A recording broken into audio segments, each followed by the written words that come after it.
And Morning, then, Ryan. Good morning. morning. And I'm going to do a highlight for me. That's it. Spotlight. So you can see me, see what I'm doing. So we were talking about guys who are going to go fishing for pinks here up at Campbell River. And most of the pink flies that the guys have been using have been small nymph type things, as if that's what pinks eat. But I was looking for pink flies for pinks on the web, and I came across what's called a pink gurgler. Now, a gurgler pattern is a pattern that has a foam back with the tip of the foam up at the front that sticks up. And when you strip that through the water, it gurgles. Okay. And we've fished those a few times for coho when the coho are in the shallow water, and sometimes we'll take a surface fly. Typically, those gurglers did not have a tail, but this pattern was with a tail. And quite frankly, the one that was on the web page was like this size. And I thought, the pink salmon that you find around here ain't going to go after something that big. I can't imagine what they would think it was. And it also had a trailing hook. And, most of the time when you guys are up, when the guys are fishing up around Campbell River for pinks, they're letting a lot of them go. And I didn't like the idea of having a trailing hook, because you could foul hook them and have a devil of a time letting them go. And here's a smaller version, again, with a trailing hook. So I modified the pattern a couple of times to see if I could find something that would work. And the original pattern underneath had pink polar chenille. And I don't have any pink polar chenille, but I have some white stuff. So I figured, well, if you tie it with white stuff, it might be a white belly with a little bit of pink in it. The tail had some white for the underside and some pink partly up, and then a little bit of purple topping. So I did that and played around with it in terms of size and what. Now, the other thing they have is some legs up the front. So I found what I had and went and got some pink legs. So this is the pattern that I'm going to tie for you. And I think you could piss around with it and find something that might work. And this might even still be a little big, but we'll start there. The first thing is the hook. And so the first hooks that I tried were really long and big. You can see this is like a size 2, and it's about 4x long. So I said, that's way too big for the mouth of the typical pinks around here. So what I've got now is this stuff here, which I think is a good work. It's a TMCO 9394, size 8, and it's a heavy hook, and this one's 4x long. You could probably get by with a 3x. It's plated, so it's not going to rust from exposure to salt water. It has a little barb on it. And what I found is when you're going to debarb this hook, you have to be careful with your pliers to place the pliers as far back in the bend of the hook, right where the little barb is, to pinch down the back of the barb, not the front of the barb where it goes.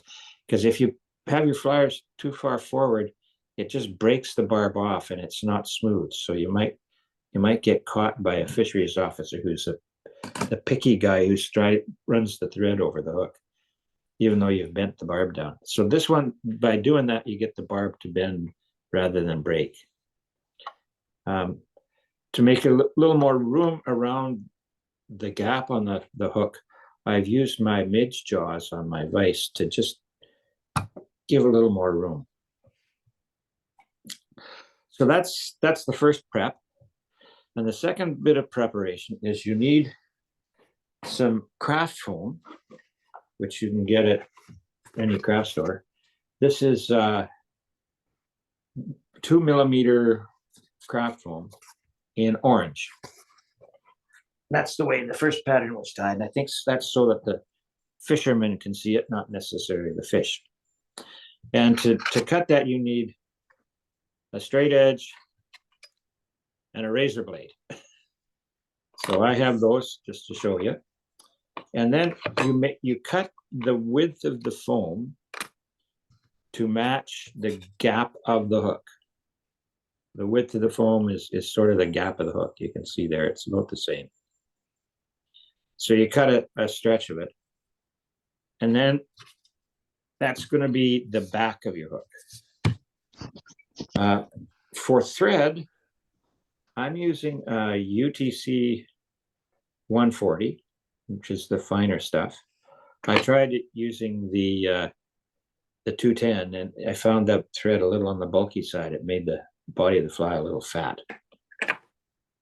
So the first thing I do is I start the thread about 1/3 of the way down the shank. And I'm going to build a thread base under this thing, because if you don't, when you start tying the colored fuzz on here, it tends to wrap around the hook shank. So having a thread base will make it less likely to twist around the shank, because that chrome-plated shank is slippery. And I wrap it on the shank until I reach the point of the hook. Don't want to go too far back. And I'll trim it off. Then I turn the hook upside down. Although the pattern on the web tied everything on top, I wanted to shroud the hook a little bit. So I'm going to tie the first bit, the white bit, underneath. And this is the stuff that I'm using. It's a fish hair. It's a synthetic fish hair. And it has a little bit of a crinkle to it. I think you can use any kind of synthetic hair. And the amount of hair that I want for the bottom is just about, see, if I don't scrunch it down, it's about the same as the gap of the fly. I don't need much more than that. And as far as length that I'm going to cut off, I will measure the shank of the hook and move that back to where the tie-in point is. And then I'll bring my fingers up to where the thread stops and grab that with my left hand. And then I'll cut it off. And I'll cut it off so that there's just about 1/8 of an inch showing up. Cut it square. I'm going to bring my thread back up the shank of the hook until I get about halfway. Then I'll put the hair down, upside down hook, with that little stub pointing in front of where the hair is hanging. And I'll do a loop there to hold it in place. And I will position the hair on either side of the point of the hook and wrap back over top of it. And I will wrap back again to where the point of the hook is. Bring my hair back, my thread back up to where I started tying that in.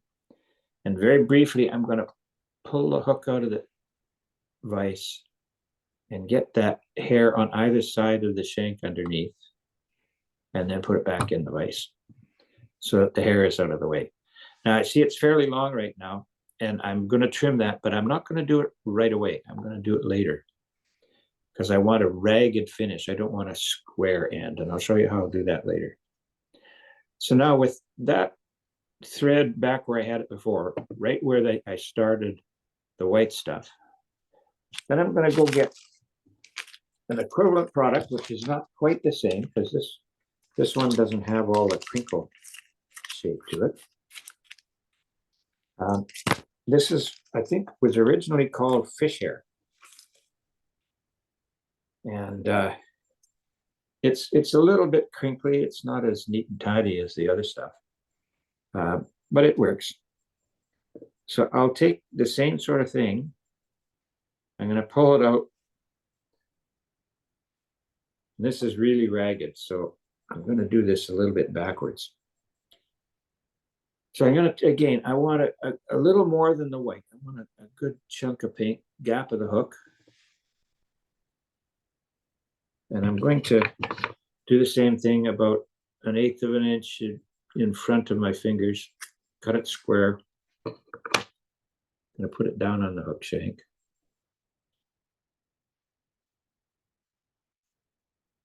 And once I've got it there, I'm going to come back here. I'm going to cut it just a little shy of at the end where, because that stuff, whoops, that stuff was not nice and easy to do. Oops, it pulled out. And that's one of the problems with these synthetics. So let me do that other thing that I learned that I forgot about here. I'm going to take some head cement. I'm going to lay it down on top here. Because I know that this stuff, because it's slippery, will pull out if you're not paying attention. All right. So I've got a square end here. And I'm going to tie that in back where it was before. And I will wrap down on that same thing all the way down on top until I get to where the hook point is. Once again, I will cut this square short like the other one, but I'll trim that up a bit later. So see, by tying the second batch in a little bit ahead of where the first batch is, I get kind of a bit of a tapered body, not too fat. I'm going to bring my thread forward to where I tied the pink in, and then a little bit ahead of that, because the next piece I'm going to go on is purple. Now for purple, I didn't have that rough fiber hair. What I have is this stuff called EP fiber, which is fabulous stuff for saltwater. For some reason, it works really good on saltwater flies. But this stuff is not as spiky. However, it's similar. It's a little kinky, but it's softer than the other stuff.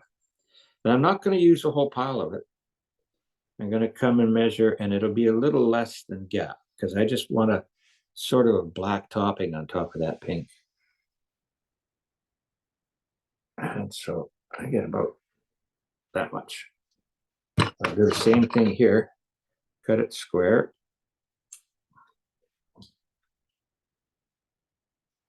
Lay it down on top of the hook shank. Tie it in. And then wrap it down on top all the way back to where the point of the hook is.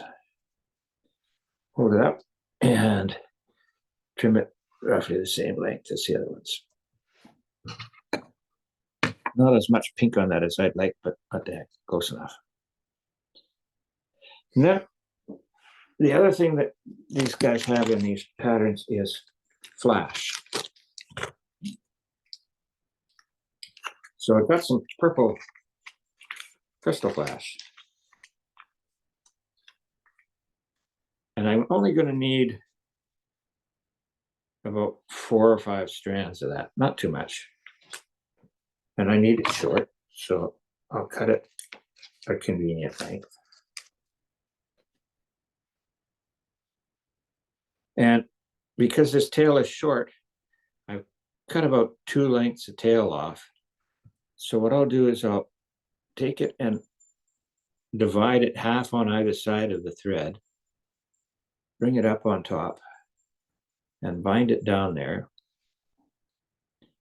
And then I'll take half of them and put half on either side of the hook shank and the hair, hold them there, and then wrap over them to hold them in place on the sides rather than on the top. Bring my thread forward again to about the halfway point. And the last thing that goes on here is some Flashabou, and this is the nice saltwater stuff. This is fairly skinny stuff. I tried it with the heavier stuff, and that just was the wider stuff, and that just was too much to use. So, and all I want out of here is basically a couple of strands. So I have trouble getting this up sometimes. I just cut a little slit in the package, and then I'll pull out a couple of strands. Actually, one long one will probably do it.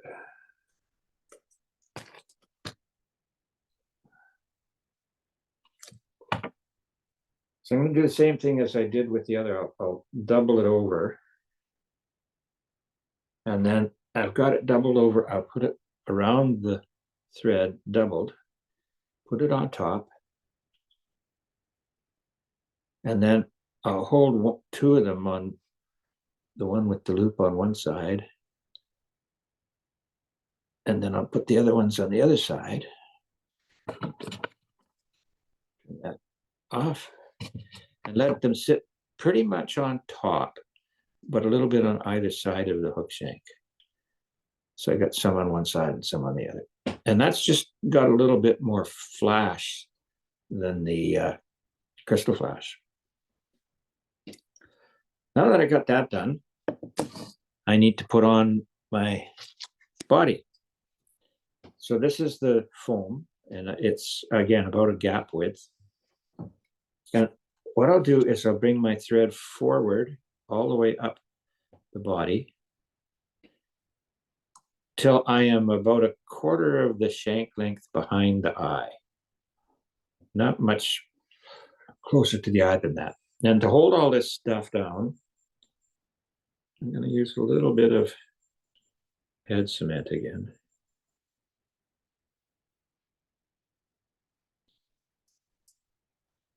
I'm putting the body on. So what I'll do with this is I will set the tip of this on the hook with my left hand, and I'll wrap it around the hook shank a bit, and then wrap the thread over it.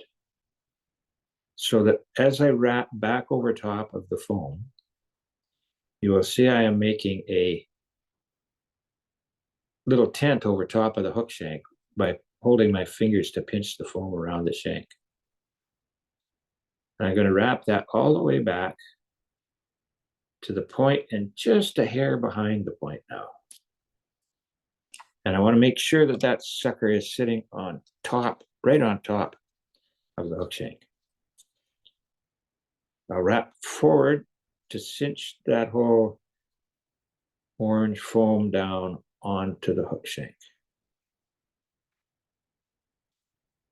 So far, so good. So now the next thing I want is the polar chenille. This is what makes the fuzzy underbody of the hook. And this is the medium size. I don't want the big stuff. So this is not the big fat stuff, it's the medium. And I'm going to start on top of the hook and wrap there, and I'm going to wrap back over the polar chenille to tie it down nice on top of that body. Right back to the back end, and then bring my thread forward. Now it seems a little bit like a wasted thread, but in fact what I'm doing is I'm creating a bit of an orange body, or sorry, pink body underneath this with thread. Don't want too much bulk here. I'm just going to bring it forward like that. And then lay my thread right that almost 2 eye widths behind the eye. Or a half inch.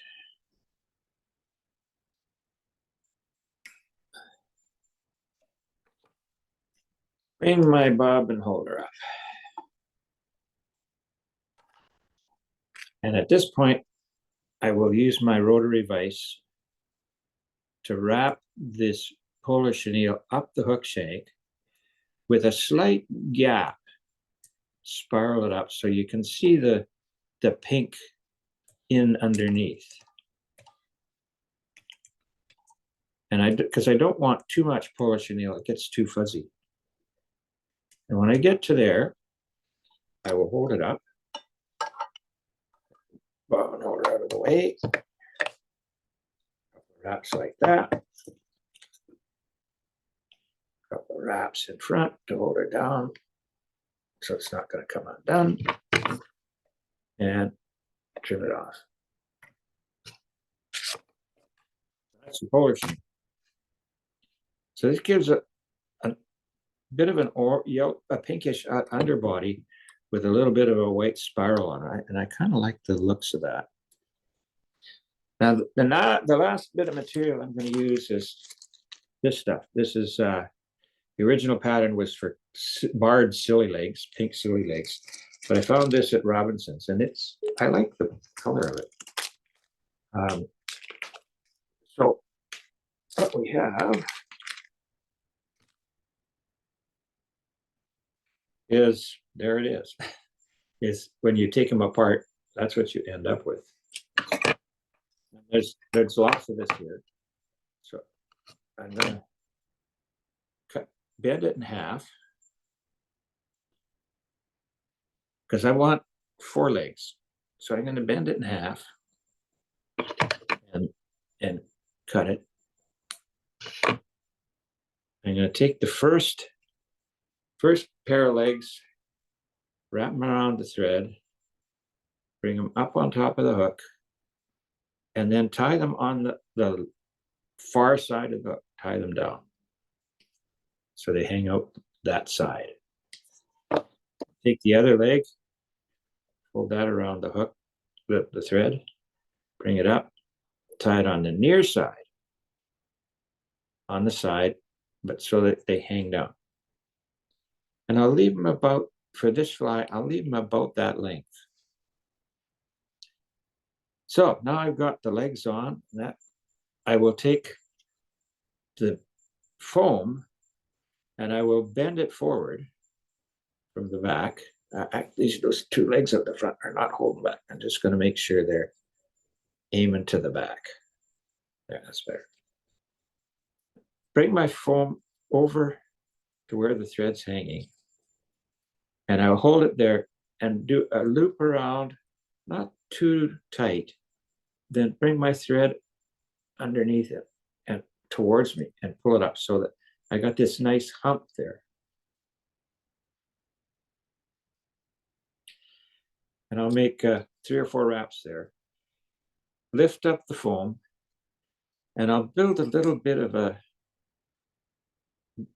head underneath here to cause the foam to stick up. Cut the tip of the foam off just in front of the eye, square. So you can see that little piece that sticks up. Now, the other thing they did on their fly is they got a little teeny little piece of foam, and they lay it where I've got, they'll bring my thread back to where I tied that stuff in. And they'll lay this little piece of foam in here. And I think what this does is it stiffens up the front of the foam. And I'll do a couple of wraps there. Makes it float a little better too, I think, in the front. So then I'll get underneath here, and I'll build a head right behind the hook eye. And do a whip finish. I have to kind of hold that foam out of the way while I do it.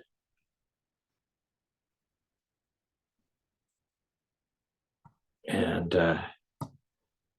like Florin being a belt and suspenders kind of guy, I will do 2 whip finishes. That way I don't need to glue it down.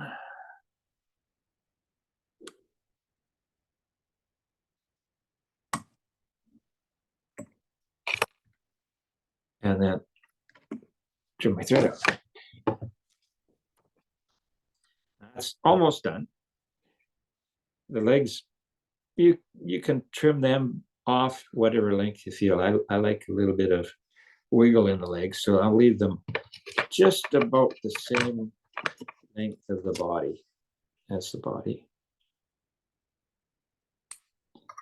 And so measure the same one, about the same length as the body. The last thing I'm going to do is trim the tail. So what I do with that is I hold it in my left, take it out of the vise, hold it in my left hand, and bring my scissors in from the back, and I just randomly trim to thin out the hair a bit and maybe shorten it up a little, because that was a little long. So try and get a bit of a ragged finish at the back. And that purple stuff is always harder to do. There you go. So it's relatively sparse, not too long. So just a little fiddling with the trim. And that's him.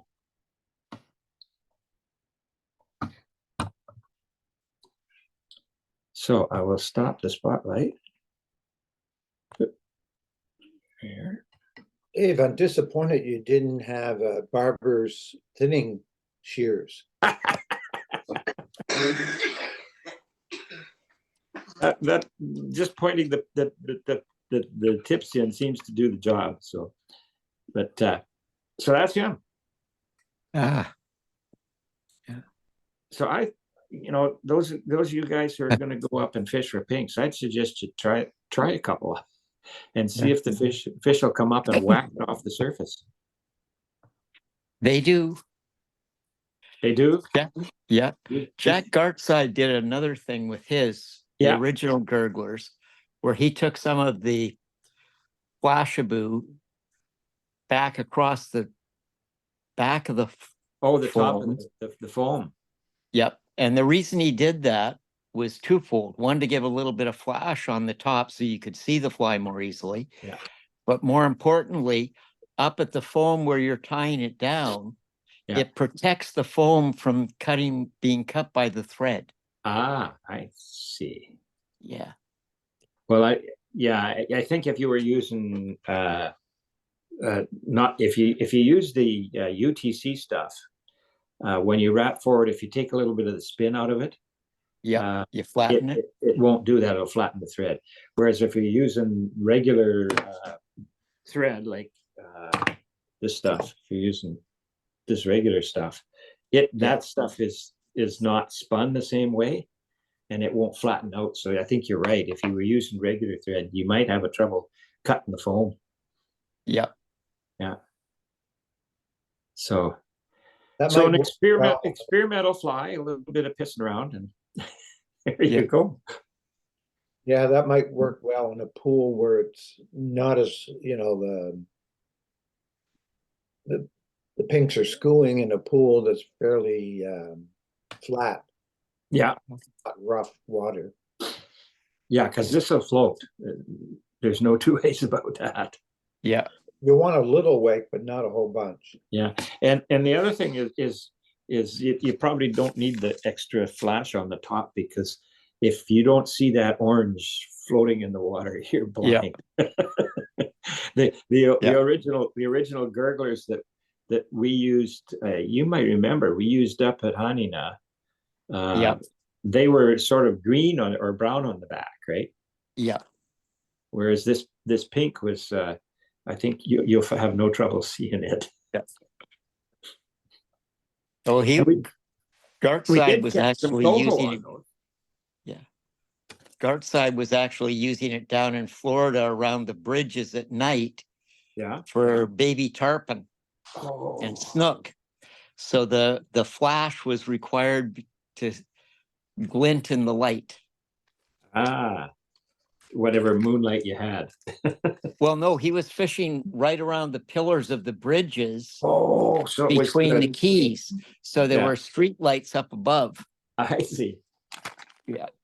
Now I wonder if a guy could do that under the Bay Bridge for pink, for not for pinks, but for sea run cutties when they're coming up into the gorge. Probably. Yeah, that's a thought. Just I don't know that I'd want to wade there when it was dark. The footing underneath there is not great. Yeah. You take too many steps out and you're going to be up to your eyeballs in the gorge. Yeah.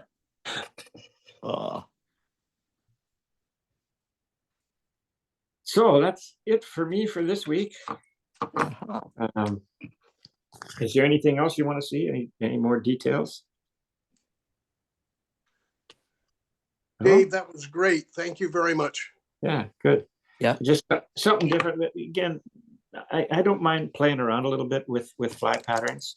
You learn a little bit different technique every time, and I think a lot of the time we take the fly patterns that we get as gospel, and that you're not allowed to play with them.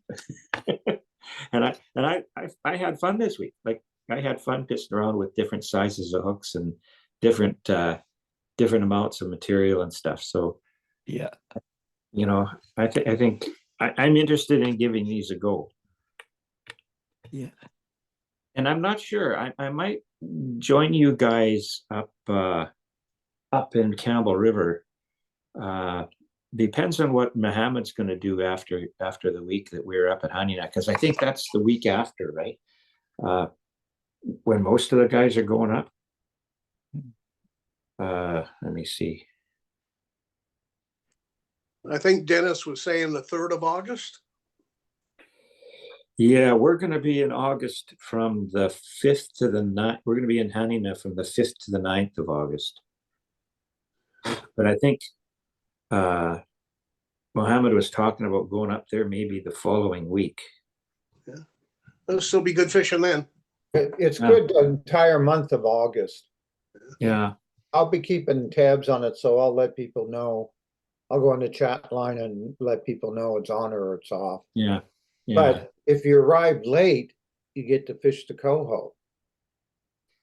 Well, yeah. Yeah, that's a hard one to, you know. Well, yeah, we'll have had a bit of that, I hope, the week before. Yeah, and the Chinooks are in the main river. Oh yeah, yeah. Because the week before we'll be up at Honey now for a week. But fishing Chinook in the Campbell River, the water's usually fairly high. Yeah. And people use their big spay rods for that. Yeah. You don't need those. Just a little simple 9-foot rod for pinks. Well, Bill will tell you we were out getting ready for the spay practice yesterday. Oh yeah. I got a couple. I don't bother with them because I never had to use them. But there's sea run cutties now. If I sent you a shrimp pattern, could you have a look at it? No. Sorry, I didn't miss that. I'll send you a shrimp pattern to see if you Okay. Yeah. see if in your repertoire you've done it before. Yeah. A shrimp pattern. Yeah. For fishing for cutties. Yes. It would work down there too, but I think it's pretty good for anything. It's kind of fishable. So when do you see the cutties in the river up there? Right now they're along the shore, and if you drive along, you see somebody fishing. You know, they're hanging out there. They hang around certain spots, and you just have to drive around and find them. Mm-hmm. My neighbor, who's a Dave, who when I told Matt that I was moving to Campbell River, he said, "No, you're not." I said, "Yes, I am." And he said, "No, you're not." And I said, "Yes, I am." He said, "No, you're not." And I said, "Yes, I am." And then he says, "Well, what street are you moving to?" And I said, "Westminster." He says, "Geez, my best customers in Westminster. His name's Dave." said, yeah, he lives across, he told me he was a paramedic. I said, yeah, he lives across the street. So he showed me this pattern I'll send to you, but it's just, the picture isn't the best, but at least you'll be able to Okay. check it out, I think. But it's a shrimp type pattern. Yeah, Okay. Yeah. Because I was talking to Ian yesterday, because he was given a lesson about the same time as Bill and I were out in the park. And I said, you know, Ian, coming spring, I'd like to maybe get a couple of guys together and hire you for a day and see if we can find some place in and around here where we can beach fish for some cutties. yeah, He said, give him a call. So yeah. anybody Oh, you interested gotta in doing give, it, raise your hand and we'll talk to Ian. Yeah. Yeah, Zach is always saying that if you're in up to your knees in the river fishing for cutties, you're in too deep. Yeah. Yeah. Like you said, Dave, they're right along the edge. Yeah. Yeah. But And I know you don't want to crowd them any, so a spay rod is good in the distance, Yeah. I know we got a tour by one of the guys not too long ago along the shore from from Sydney down towards Victoria. And he showed us where the little stream mouths are there. Yeah. And suggested we fish from the beach around those stream mouths. Well, Yoakum knows Yep. where the cutties are in Souk. In Souk, yes. And now he's kind of semi-retired in fishing, he sold all his fishing gear. Maybe he would tell you where that is. It's just like his mushroom hunting, right? Yeah. But no, he knows where they are. And I mean, remember he took a video of them fishing. Yeah. Well, I'd heard guys go down to the mouth of the Souk and they wade out from there into the bay. The backside of the sandbar, anywhere's in there. If you have a little belly boat or a little boat, you're not going out beyond the breakwater. You're staying pretty close to the shore. They're there. That's on the spit. Yeah, on the spit. You're not going to go down by the spit. You're going to stay inshore, right? Yeah, you're going to stay closer. Yeah. Closer to the river mouth there. Okay. Yeah, so that's you go down, there's some sort of access road. You can go down close to the river where the river comes in and fish there. Yeah. Sometimes it's easier to get in a little tube boat where you can just walk out from an access road and get to the spot you want to get to, right? I don't know if you can follow the river down from the bridge or not. Anyways, it would be a bit of a hike. Yeah. You can access, there's an access road. There's not a lot of parking. Yeah. To group together and go in the same car, and that way you don't have to compete with each other. Yeah. I fished for them on this side of the spit, but going towards the land portion, not towards the ocean portion. Yeah.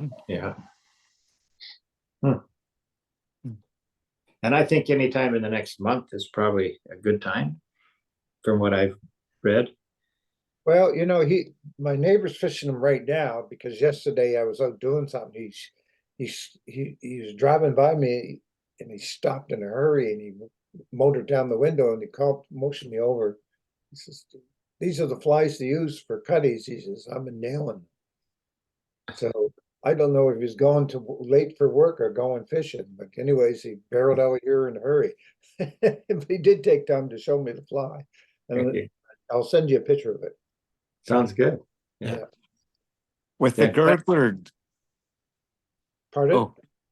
With the gurgler, Dave, just one thing on it. If you're fishing the estuaries and the creek mouths, you often get a lot of weed. Yeah. So it's not a bad idea to tie in a weed guard right at the front, a couple of pieces of 60-pound mono. Yeah. Just to cover the hook point. Yeah. Yeah, well, sounds like it's worth getting out. That's one of the reasons why I've learned how to cast the spay rod. It was the idea of getting out fishing the beaches Yeah, for cutthroat and for coho. yeah. What I what I found up in Campbell River, those that don't have a boat have a good spay rod. Yep. Yes. Well, Bill can attest to yesterday when we were practicing some two-handed overhead casts, how easy it is to chuck a lot of line out there. Yeah. Right, Bill? Well, you should see the Italians when they come up to Campbell River. If you come up towards the end of August into September, and I think all through September, I don't know where these Italians come from. There's 30 or 40 of them, and they all come to the river here. But for years, they've been coming, and they used to set up a canning facility here. Oh, geez. But Yeah. fisheries shut them down. I mean, Yeah. they arrive by motorhomes from with a Alberta plate, but they only speak Italian, so they're not Canadian. You know, Yeah, they're renting it in Calgary and driving out. yeah. Yeah. So maybe there must be some flight that goes to Calgary that I don't know why they don't fly over Vancouver, or it's too expensive. But anyways, they show up here in motorhomes and rental cars with Alberta plates. If you see a bunch of Alberta plates, you know when you go down to the river, there'll be a lot of Italians there. And they know they got gear. Like, I mean, you look at what they're wearing, you know, $3,000 or $4,000 worth of gear and beautiful rods, and they can cast. They just don't catch much. Yeah. Yeah, just laughter. I went down, we tied a fly, and one guy come over and he said, no. He says, that fly's no good for coho. I said, I wanted to catch a coho. I haven't caught a coho in the river. And the guy came over and he threw a fly down and said, there's the coho killer. And another guy tapped me in the other shoulder. No, that's useless. Here, use this one. So I went down right after it and I hooked 6 Chinook. Chinook. There must have been a good run there, but my goodness, did they ever fight? They're around that 25-pound range when they come in. Oh, Lord. Yeah. Yeah. Yeah, because for coho, you can't beat a green over white clouser minnow. Yeah. It's probably the most effective coho fly there is. Out in the ocean. It don't matter wherever they are. We'll have to do one of those because mid-August to the latter part of August into September, the Chinook come in. Yeah. And they're big. And do they ever fight? You lose all your line, you bring them in, you lose all your line, you bring them in. And it's catch and release in the river. But it's funny, all the Italians raced down to where I was, right? And I knew they had the best spot, so I went up to where they were. And then after I caught a couple, I wasn't moving. But they were good. Dave, I've got to go, so thank you very much. Yeah. All righty. Take care. Yeah. Yeah, so yeah, coho. Well, that's primarily what we're going to fish for when we're up at Hanina. It's coho because the Chinooks are already gone through. And the coho we're catching are anywhere between 8 and 13 pounds. And last couple of years, we mostly caught them on bucktails and good sized bucktails in variety of colors and tailing them behind the boat right in the prop wash. Yeah. Is one way. And then the other way is anywhere between 21 and 23 pulls out behind the boat. You're fishing close to the shore, aren't you? Yeah, for the most part, we're within a couple hundred yards of shore. Yeah, in and around the kelp beds as much as you can find. Okay. And the water, most of the time when we're catching them, the water is no more than 100 feet deep, maybe less. And again, with 11 or 12 pulls outside the rod tip with a sinking line, you're not down very far. You're maybe 8 feet down. So you're catching them fairly close to the surface. And Mohammed will tell you it can be very exciting. We had a good time 2 years ago with fly rod. Last year we did more cut plug herring fishing because the fish were a little deeper. So I was the guide last year for Joe and his son. And but at the last day, I managed to get them both to catch a coho on a fly rod. It's fun.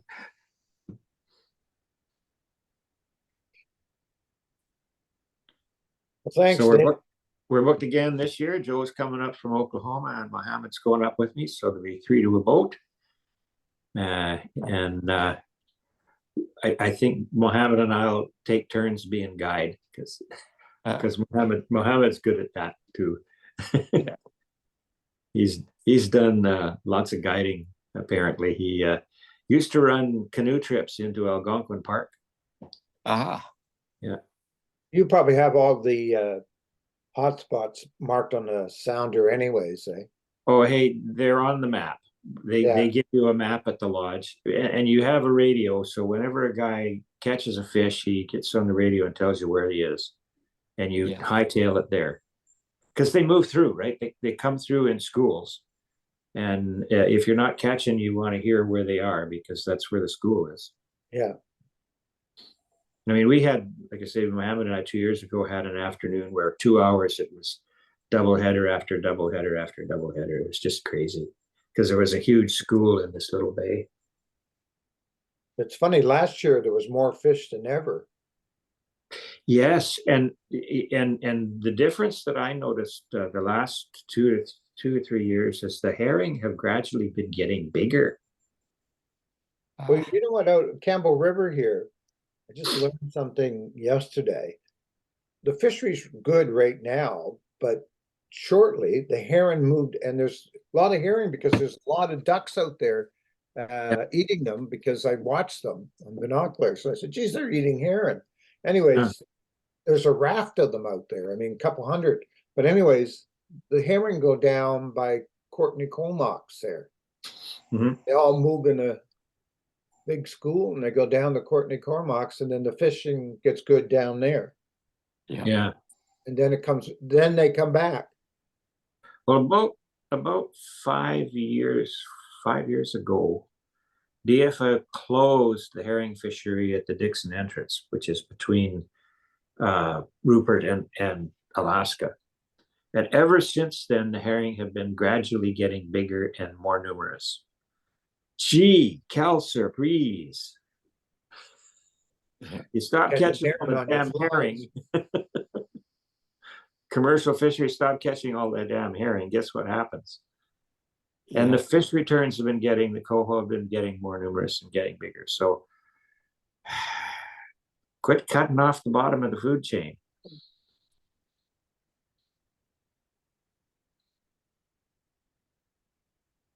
Last year, 3 years ago, the herring were like this. Last year, they were like this. Yeah. They were big herring last year.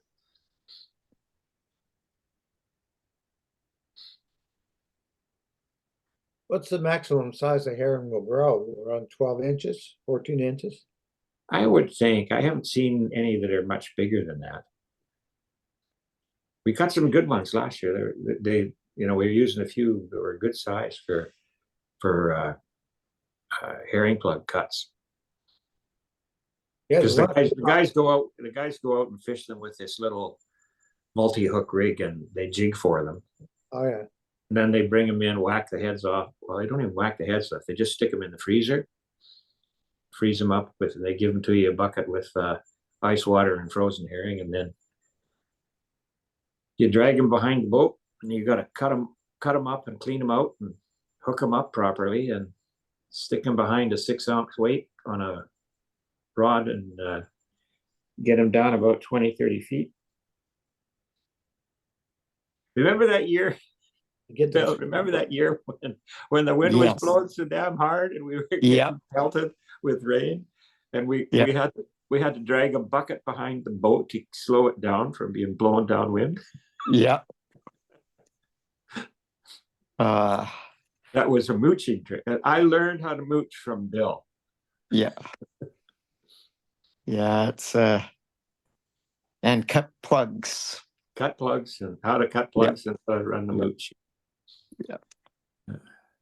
We did a little bit of that last year. Yeah. The thing I miss doing is strip casting with just a little bit of belly strip from the coho, from the herring. Yeah. And a number 8 treble hook, which you can't use anymore. You bend the 2 prongs together in the front of the strip, an ounce of crescent sinker, about 5-6 feet a leader. Yeah.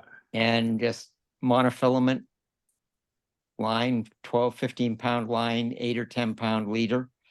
Cast that out. That was just a blast for coho. Yeah. When I was a kid, but yeah. So like I say, last year we were fishing for the most of the week with cut plugs, or actually we used a lot of bucktails with a little spinner in the front. Oh, yeah. The mother of pearl spinner or the chrome one? The chrome one, yeah. On a what you call a horseshoe thing. Yeah, on a clevis. Yeah, clevis with some beads in front of the bucktail. I don't know if they still sell them, but a better way was a little wire shaft with the clevis on it. And instead of a silver chrome blade, it was a mother of pearl blade. Yeah, I got a couple. And there was a little red dot on it as on the pearl blade as well. That works even better than the chrome spinners. Yeah. But, I prefer bucktailing or casting if you get a chance. But if you have to, you have to use cut plug. Yeah. Go ahead. Talking about pearl spinners, I haven't seen one for years. Yeah, there's a shop up just where is it? Near Bowser, there's a little secondhand shop that has a whole swag of old fishing gear. I guess they get from people's estates. And they often have little baggie of them, 2 or 3 to a baggie. Okay. In there. Yeah. But the big herring, we used to go mooching with live herring with those 12, 13-inch herring in Lee's Bay and Quarry Bay over on Nelson Island. And so you're using it on mooching rods that were basically the same as about a 10 weight fly rod. Yeah. So it's always amused me that people go fly fishing for trout that are 12 inches long, because I think of them as bait. Because those herring were as strong as any of the trout. Yeah.